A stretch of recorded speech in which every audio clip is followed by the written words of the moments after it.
তো গীতা আর ভাগবত একই বস্তু। আমাদের সনাতন ধর্মে অনেক শাস্ত্র রয়েছে, অনেক পুরাণাদি উপপুরাণাদি রয়েছে। সর্বশ্রেষ্ঠ হলো শ্রীমদ ভগবত গীতা। শ্রীমদ ভগবত গীতায় হলো ভগবানের শ্রীমুখের বাণী, আর শ্রীমদ ভাগবত হলো ভগবানের স্বয়ং নিজের লীলা। তাই ভগবানের লীলা আর ভগবানের শ্রীমুখের বাণী কোনটিতেই কোনো প্রভেদ নেই, দুটি প্রায় সমান। তাই ভাগবত এবং গীতা আমরা যারা শ্রবণ করব, আমাদের যদি নিষ্ঠার সাথে শ্রদ্ধার সাথে এই ভাগবত কীর্তন শ্রবণ হয়ে যায়, তাহলে ভক্তির প্রথম অঙ্গকে আমরা বরণ করে নিতে পারলাম। নববিধা ভক্তির মধ্যে সর্বপ্রথম অঙ্গ হলো শ্রবণ। শ্রবণ করে ভাগবত শ্রবণ করে উদ্ধার পেয়েছিলেন, মুক্তি লাভ করেছিলেন, বৈকুণ্ঠ প্রাপ্ত হয়েছিলেন পরীক্ষিত মহারাজ। কিভাবে? পরীক্ষিত মহারাজ মৃগ শিকারে গিয়ে জল পিপাসায় শ্রমিক মুনির আশ্রমে গিয়েছিলেন। শ্রমিক মুনির কাছে তিনি জল প্রার্থনা করলেন। শ্রমিক মুনি ধ্যানে মগ্ন থাকায় তিনি জল দিলেন না। রাগান্বিত হয়ে, ক্রোধান্বিত হয়ে পরীক্ষিত মহারাজ শ্রমিক মুনির গলায় সামনে একটা মৃত সর্প পেয়ে ওই মৃত সর্পটা শ্রমিক মুনির গলায় ঝুলিয়ে দিলেন। তিনি তারপরেই চলে আসলেন। কিছুক্ষণ পরে শ্রমিক মুনির পুত্র সিঙ্গি মুনি খেলাধুলায় ছিল। হঠাৎ করে যখন আশ্রমে আসলো, এসে দেখলো তার বাবার গলায় একটা মৃত সাপের মালা। বাবার গলায় মৃত সাপের মালা দেখে অপমান সূচক এই মালা খেয়ে আমার বাবার গলায় দিয়েছে, আমার বাবাকে অপমানিত করা হয়েছে, আমি সেই পাপীকে অবশ্যই অভিশাপ দেব। তাই শ্রমিক মনির পুত্র সিঙ্গি মণি তখনই আর কোনো কিছুর বিচার না করে তৎক্ষণাৎ যে তার বাবার গলায় মৃত সাপ দিয়ে মালা ঝুলিয়ে দিয়েছে তাকে অভিশাপ করলো। 7 দিবসের মধ্যে তার যেন মৃত্যু হয়।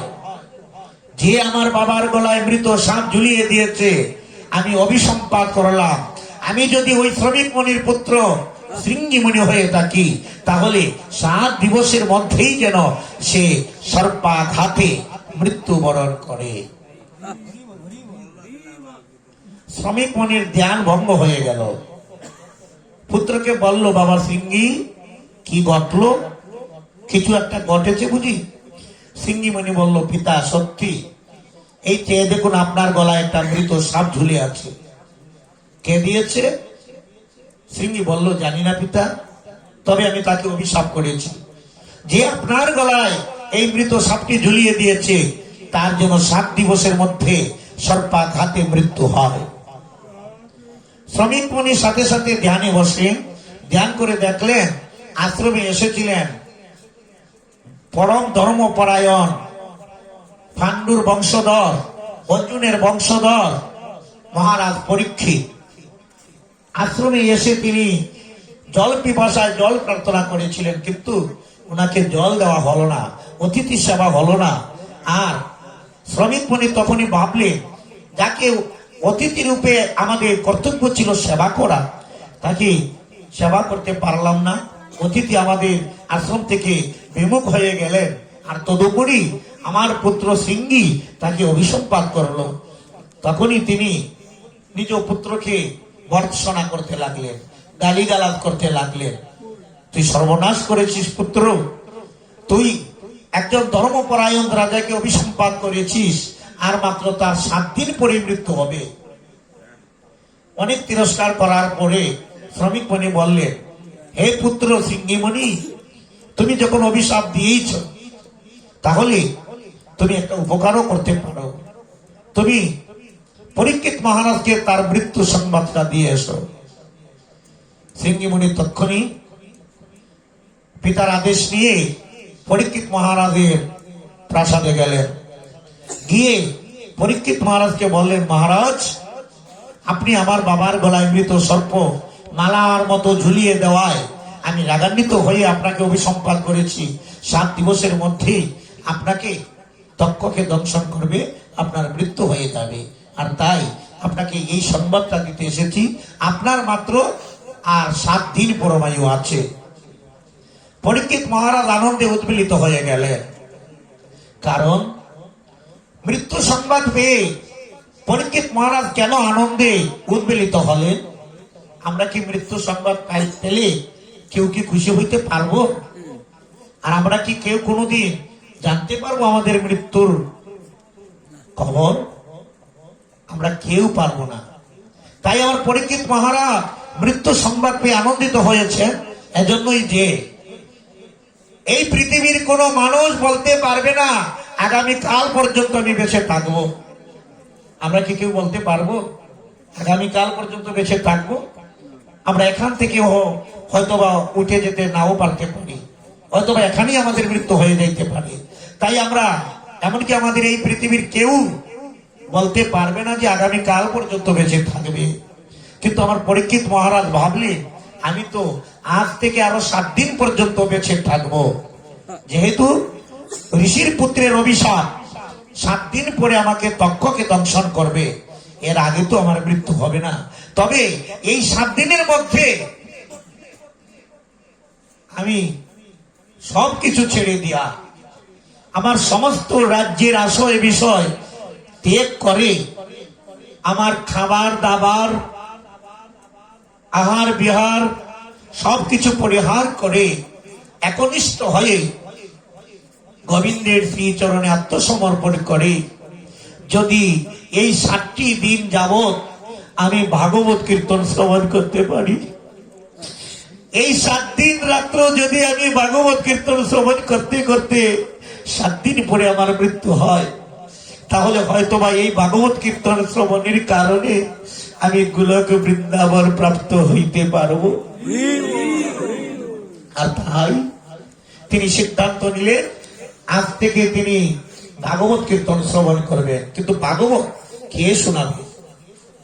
সিদ্ধান্ত হলো ভাগবত শ্রবণ করব একজন পরম ভাগবতের বদন হইতে। কারণ যারা সদাচারী নয় তাদের মুখে কৃষ্ণ নাম শ্রবণ করলে কোনো ফল হয় না, বিফল হয়। আর যারা কৃষ্ণ ভক্ত হয়, সদাচারী হয়, বৈষ্ণব হয়, তাদের মুখে যদি কৃষ্ণ নাম শ্রবণ করা যায় তাহলে ওই কৃষ্ণ নামের ফলে তৎক্ষণাৎ এই নামে ক্রিয়া করে থাকে।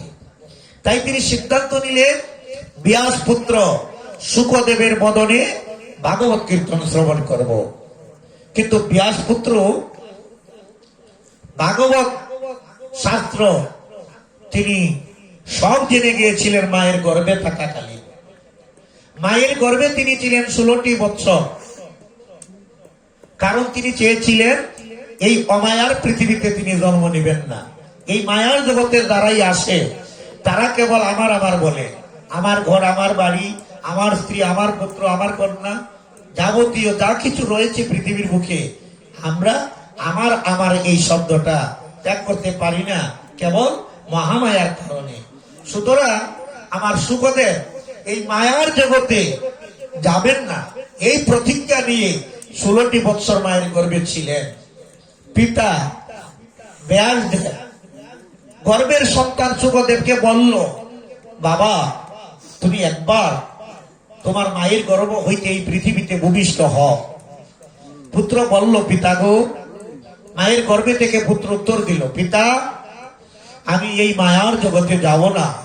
কারণ ওখানে গেলে এখানকার মানুষজন মায়ায় আকৃষ্ট হয়ে ভগবানকে ভুলে যায়। আমি পারবো না পিতা, ভগবানকে ভুলে থাকতে আমি কখনো পারবো না। এজন্য এই মায়ার জগতে আমি যেতে চাইনি।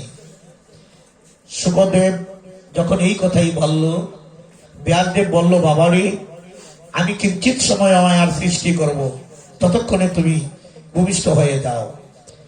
যুগ বলে, সাধন বলে, ভক্তি বলে ব্যাসদেব একটা মহিষের সিংহে যতক্ষণ একটা শস্য কণা স্থির থাকে ঠিক ততক্ষণের জন্য পৃথিবীতে অমায়ার সৃষ্টি করে দিলেন।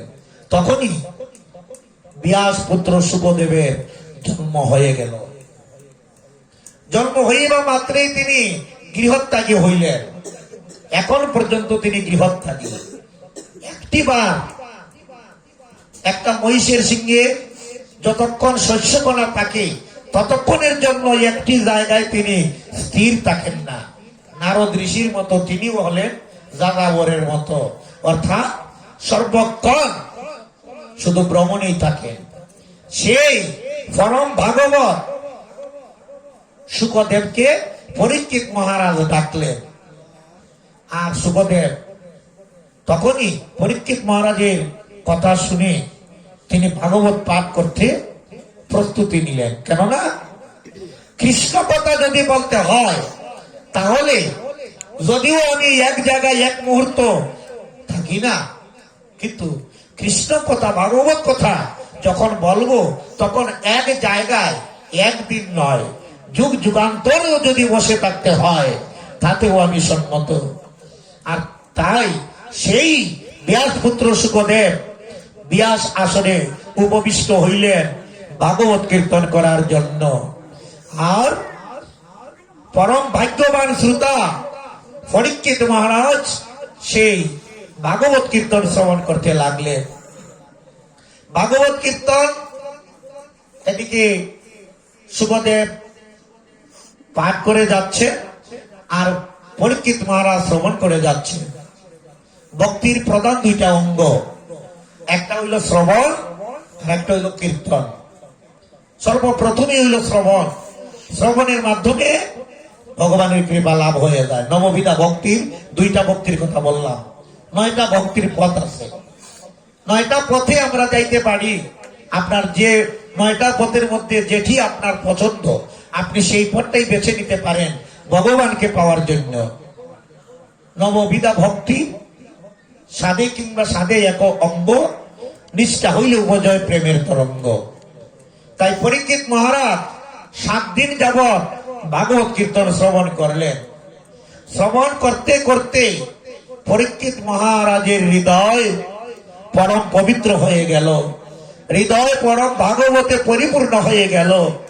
আর হৃদয়ে যখন ভাগবত, ভগবানের লীলা, ভগবানের সমস্ত গুণ মহিমা হৃদয় অঙ্গম করেছিলেন পরীক্ষিত মহারাজ, ততক্ষণে তিনি নিজেকে ধন্য করে নিয়েছেন। 7 দিন 7 রাত্র ভাগবত পাঠ করতে করতে অতিবাহিত হওয়ার পরে শৃঙ্গিমণির অভিশাপে ব্রাহ্মণের বেশে তক্ষক নাগ একটা কদরির মাঝে নাগের বিষ লাগিয়ে কদরি ফলটা পরীক্ষিত মহারাজকে খেতে দিলেন। পরীক্ষিত মহারাজ এই কদরি ফলটা নাসিকার প্রশ্বাসের নিকটে নেওয়া মাত্রেই মৃত্যু হয়ে গেল। হরি বল, হরি বল। তো পরীক্ষিত মহারাজের মৃত্যু হইল, কিন্তু ওনার প্রাণটা সাথে সাথে গোলক বৃন্দাবন হইতে পুষ্পরথ এসে পরীক্ষিত মহারাজকে গোলক বৃন্দাবনে নিয়ে গেল। এই হলো শ্রবণের মাহাত্ম্য। শ্রবণ করলে যদি নিষ্ঠার সাথে শ্রবণ করতে পারে আপনার দেহের সমস্ত পাপ দূর হয়ে গোলক বৃন্দাবন প্রাপ্ত হয়ে যাইবে। শ্রবণ করেছিলেন দেবী পার্বতী ভাগবত। পার্বতী মহাদেবকে বলেছিলেন, প্রভু গো, আপনার মতো শ্রেষ্ঠ বৈষ্ণব এই পৃথিবীতে আর কেউ নেই। আপনি তো ভাগবত, ভগবানের লীলা সবকিছুই আপনার অবগত, আপনি আমাকে ভাগবত কীর্তন শোনাবেন। মহাদেব বললেন, পার্বতী, ভাগবত শুনলে নিবিড় বনে যেতে হবে। তাই হলো, নিবিড় বনে গিয়ে স্বয়ং মহাদেব ব্যাস আসনে উপবিষ্ট হইয়া ভাগবত কীর্তন করতে লাগলেন আর শ্রবণ করতে লাগলেন পার্বতী। ভাগবত কীর্তন এদিকে যখন আরম্ভ হয়েছিল, একটা বৃক্ষের নিচে ব্যাস আসন করা হয়েছিল। বৃক্ষের উঁচু ডালে একটা শুক পাখি ছিল। মহাদেবের বর্ণনার সমস্ত ভাগবত কীর্তন শুক পাখি শ্রবণ করে নিয়েছিল। ভাগবত কীর্তন শুনতে শুনতে গাছের ডালে বসা পাখিটি ভগবানের মহিমায়, ভগবানের কৃপায় এই পাখিটির হৃদয় বিগলিত হয়ে গিয়েছিল। আর মনে মনে ভগবানকে স্মরণ করে বলেছিল, হে ভগবান, তোমার নামের এত মহিমা, তোমার নাম নিলে পশু পাখি ও মুক্তি লাভ করতে পারে। হে ভগবান, আমি তো একটা পাখি কুলে জন্ম নিয়েছি, আমার তো ভগবানের নাম নেওয়ার, ভগবানের নাম উচ্চারণ করার কোন ক্ষমতা নেই। হে প্রভু, পৃথিবীতে তো তুমি আমাকে বাঘ ফটো করে পাঠিয়েছ, আমার তো কথা বলার, কৃষ্ণ কথা উচ্চারণ করার কোনো শক্তি নেই, কোনো সামর্থ্য নেই, কিন্তু আমার শ্রবণ দিয়েছ। আমি মহাদেবের বদনে ভাগবত কীর্তন শ্রবণ করে আমি আমার পাখি কুলের জীবনটা ধন্য করে নিয়েছি। হে ভগবান, আমি তোমার কাছে এই প্রার্থনা করি, আমাকে যদি পৃথিবীতে আমার জন্ম দাও, তাহলে একজন কৃষ্ণ ভক্ত করে আমাকে জন্ম দিও। আমি যেন দিবানিশি কৃষ্ণ গুণগান কীর্তন করতে করতে, ভক্তের সঙ্গ করতে করতে, ভক্তের চরণধুলি মাথায় নিয়া আর নয়ন জলে ভাসিয়া ভাসিয়া কৃষ্ণ নাম কীর্তন করিতে করিতে ধুলাই গড়া করি দিতে পারি। সেই পাখিটির ভাগবত কীর্তন শ্রবণ করতে করতে অজস্র ধারায় নয়ন জল বইতে থাকলো। সেই পাখিটির নয়ন জল মহাদেবের চরণে এসে পতিত হলো। মহাদেব হঠাৎ চরণের মধ্যে জল দেখে তিনি ভাবলেন, কোথা থেকে জল আসলো? পার্বতী, তুমি আমি ছাড়া এখানে তো আর কেউ নেই, তাহলে আমার চরণে যে এই জল পড়লো, জলের ফোঁটা কোথা থেকে আসলো? তো বৃক্ষের ডালে চেয়ে দেখলেন একটা পাখি। মহাদেব দেখলেন যে পাখিটা ভাগবত কীর্তন শ্রবণ করেছে, আর ভাগবত কীর্তন শ্রবণ করতে করতে প্রেমে গদগদ হয়ে পাখিটা অশ্রু বর্ষণ করেছিল। মহাদেব তখন এই পাখিটাকে বধ করতে চেয়েছিলেন। এই পাখিটাই মহাদেব যখন বধ করতে চেয়েছিলেন, পাখিটা উড়তে উড়তে ব্যাসদেবের স্ত্রীর গর্ভে গিয়েছিল। আর তখন মহাদেব ওই পাখিটাকে আর বধ করতে পারেন নাই, কারণ পাখিটাকে বধ করতে হলে একটি মাতৃগর্ভে যখন পাখিটা প্রবেশ করেছিল, তখন কোন এক মাকে আগে বধ করতে হয়, তারপরে পাখিকে বধ করা যায়। এজন্য মহাদেব এখানেই ক্ষান্ত হয়ে গেলেন আর পাখি বধের চিন্তা ছেড়ে দিলেন। এই সেই ব্যাস দেবের স্ত্রীর গর্ভে শুকদেবের জন্ম হয়েছিল, পরম ভাগবত শুকদেব। সেখান থেকেই তিনি ভাগবত কীর্তন লাভ করেছিলেন।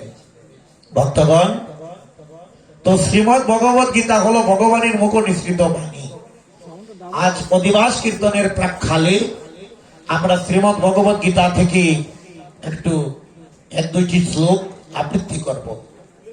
তো আমি গীতার সামান্য দুই একটি শ্লোকই আবৃত্তি করব, সময় সংক্ষিপ্ত তাই। শ্রীমদ ভগবত গীতায় ভগবান শ্রীমুখে বলেছেন, অপি চেত সুদূর ছাড়ো বজতে মামান্য ব্যাক সাধু রেব সমন্তব্য সম্যগ ব্যবসিত হিস। গীতার এই শ্লোকের অনুবাদে বলা হয়েছে, অতি দুষ্ট দুরাচার ব্যক্তিও যখন ভগবানের শরণাপন্ন হয়ে যায়, ভগবান তাকেও সাধু বলে, তাকেও ভক্ত বলে স্বীকার করে নেন। কারণ এই পৃথিবীতে সারা জীবন যারা পাপ করেছে, যারা কুকর্ম করেছে, সারা জীবন পাপ করতে করতে জীবনের শেষ প্রান্তে এসে একবার যদি ভগবানের নাম গ্রহণ করে, তাহলে তার সমস্ত জীবনের পাপ দূরে চলে যায়। যেমন অজামিল সারা জীবন ব্রাহ্মণ কুলে জন্ম নিয়ে মদ আর নেশা জাতীয় দ্রব্যের সাথে তার সম্পর্ক ছিল, আর প্রতিদিন অন্যায়, অবিচার, দুরাচারিতা, মহাপাপ করতে করতে তার দেহটা পাপে পরিপূর্ণ হয়ে গিয়েছিল। আর দৈবাত তার করে একজন বৈষ্ণব অতিথি রূপে এসেছিলেন।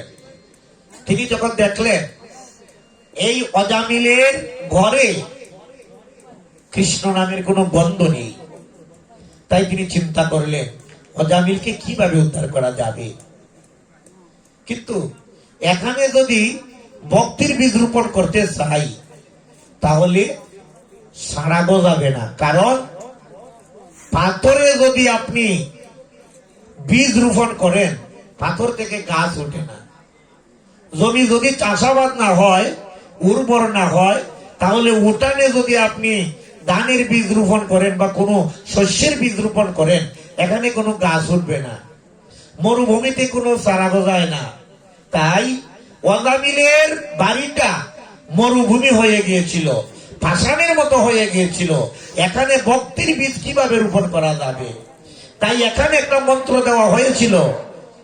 অজামিলের স্ত্রীকে সেই বৈষ্ণব বলেছিলেন, কারণ বৈষ্ণবের স্বভাব হয় তারিতে পামর, নিজ কার্য না হিসাবে যায় করার কর। যারা বৈষ্ণব, যারা মহৎ, তারা নিজের চিন্তা করে না, অপরের মঙ্গল কামনাই তাদের সর্বদা। তাই এই অজামিলের স্ত্রীকে বললেন, ওগো তোমাকে দেখছি গর্ভবতী, কিছুদিন পরে তোমার গর্ভ হইতে সন্তান আসবে, আমি তোমাকে একটি কথা বলবো, তুমি আমার কথাটি যদি রাখো। অজামিলের স্ত্রী বলল, বলুন গোসাই, আপনি যা বলবেন আমি কথা দিলাম, প্রতিশ্রুতিবদ্ধ হইলাম, আপনার কথা আমি রক্ষা করব।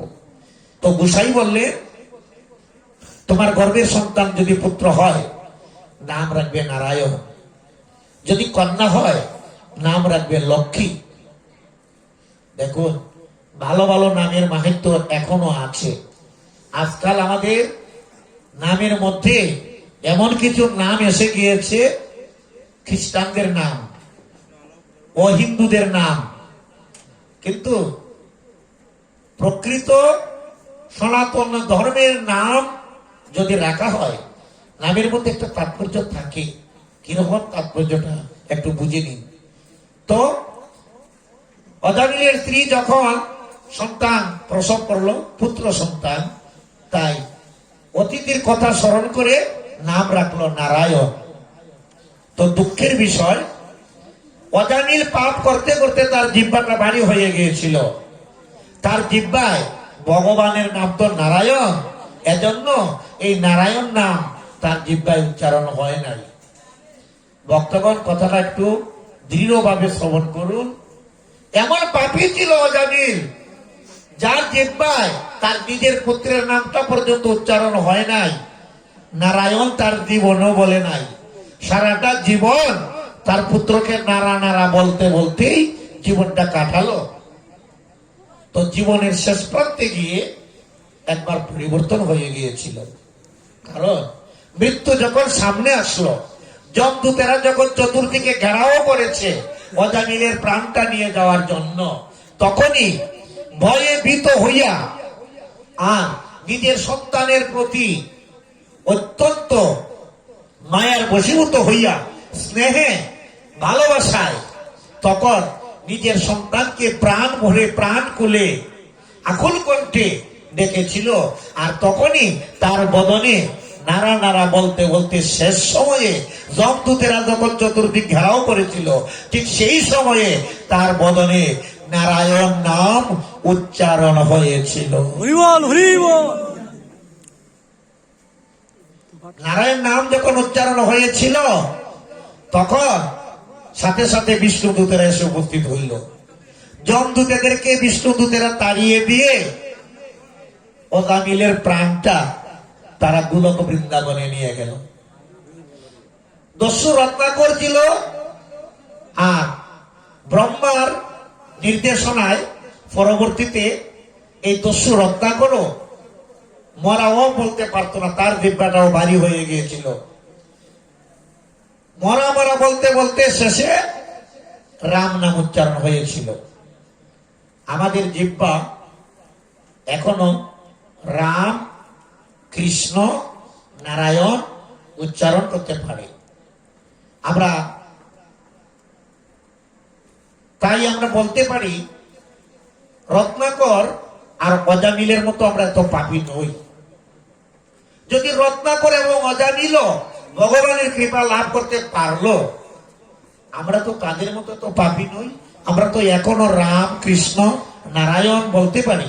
তাহলে আমরা কেন পারবো না ভগবানের কৃপা নিতে? আমরা কেন পারি না? কারণ হলো আমরা বৈষ্ণব অপরাধী। আমরা বললে আমার অপরাধ হয়ে যাবে, আমি বৈষ্ণব অপরাধী। কারণ কৃষ্ণ নামে ভগবানের নাম শ্রবণ করে, ভগবানের নাম গুণগান কীর্তন করে, যে নয়নে জল ও বাণী বর্ষণ হয় না, যে নয়নে এক বিন্দু জল বর্ষণ হয় না, যে কৃষ্ণ বলে কাঁদে না, সে বৈষ্ণব অপরাধী। তার মতো অপরাধী আর কেউ হইতে পারে না। কারণ বৈষ্ণব অপরাধ যে দেহে আছে, সেই ব্যক্তি যদি সারা জনম কৃষ্ণ নাম, কৃষ্ণ কীর্তন, ভাগবত গীতা পাঠ শ্রবণ করে যায়, জীবনেও তার নয়নে জল আসবে না। তাই বৈষ্ণব অপরাধ দূর করতে হলে কি করতে হবে?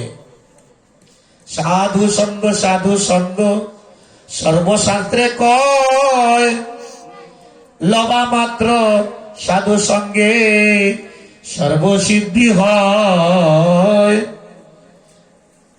তাই আমাদেরকে সাধু সঙ্গ, বৈষ্ণব সঙ্গ করতে হবে। সাধু সঙ্গ, বৈষ্ণব সঙ্গ করলে বৈষ্ণব অপরাধ দূর হয়ে যায়। তাই ভগবান শ্রীকৃষ্ণ শ্রীমদ্ ভগবত গীতায় বললেন, দুষ্ট দুরাচার ব্যক্তিও যখন ভগবানের চরণে শরণাগতি লাভ করে, তখন ভগবান তাকে কৃপা করে থাকেন। আমি গীতার আরেকটি শ্লোক পাঠ করব, সংক্ষিপ্ত করে আলোচনা করে সমাপন করে নেব। পরবর্তীতে আরেকজন গীতা পাঠ করবেন সম্ভবত, আর পরে অধিবাসও হতে হবে।